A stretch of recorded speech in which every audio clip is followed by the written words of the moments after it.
Thank you, Madam Chair. Mr. Turner, I've launched an investigation, or the committee has, we all have, into the role of former senior White House officials in possibly abusing the authority of former President Joe Biden while the former president was rapidly deteriorating mentally and physically. We will be conducting transcribed interviews of a number of former White House officials to understand who was really making the decisions for President Biden. Your group, Power the Future, has expressed concerns that over half a dozen of the Biden administration executive actions, which were signed by the auto pen, related to climate policy should be deemed null and void,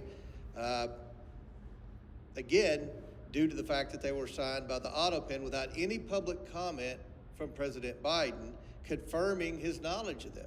Now, why is it important that the American people know the truth about whether President Biden knowingly signed these orders, making significant and drastic shifts in our energy policy? Thank you for the question, sir. We're looking at this from the sense of deceit of the American people. This is impersonation of the president.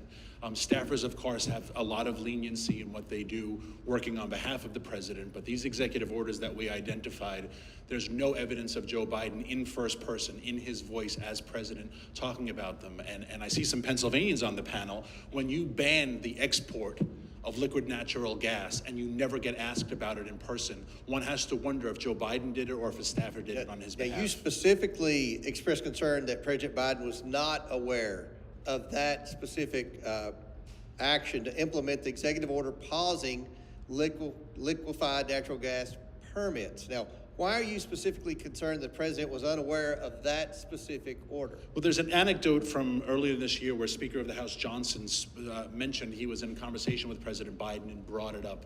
And the president said, I don't know what you're talking about. At the time, that was understood as, wow, maybe the president's a little worse off than we realized. But maybe two things can be true. Maybe he really didn't know what Speaker Johnson was talking about. Mm-hmm. Maybe he had no idea he passed this executive order.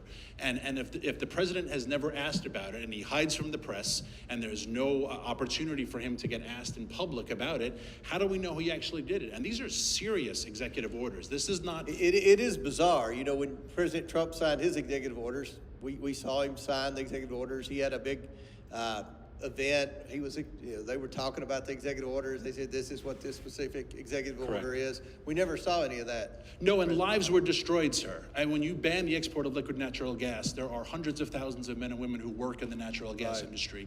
Lives were destroyed. People went bankrupt because of that. And we have no evidence that Joe Biden himself actually... We haven't found any evidence either that, and ironically, unlike some of the investigations we've done in the past with respect to the former president, not many of the colleagues on the other side of the aisle are disputing many of the things that have come out in the Tapper book, the things that have come out with statements like what former Transportation Secretary Buttigieg and others have said that they were shielded from the president. So we look forward to having these staffers come in.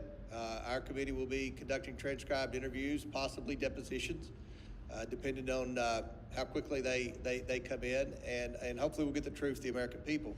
I want to switch gears and talk about the NGOs. The full committee has another investigation into the green energy scam. I don't know how else to put it, known as the Greenhouse Gas Reduction Fund, and the NGOs that receive significant amounts of money through it.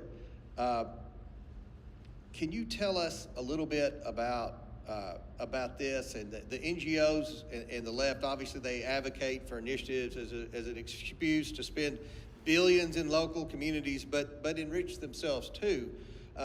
Who else benefits from these handouts? You know, every Democrat, I know Ms. Stansbury loves government programs. They love to spend money and create bureaucracies, but who really benefits from programs like this specific scam that I talked about? The operatives aligned to these organizations, consultancy groups, PR firms, lawyers, and it's all just an enormous cabal. That sounds like a base for one of the two political parties. 100%. Yeah. Well, thank you very much. We look forward to this committee working to get the truth to the American people and try to get spending under control. And we're going to see if these executive orders were really authorized by the president or if this was being done unilaterally by some unnamed bureaucrats. Madam Chair, thank you for this subcommittee hearing. I yield back.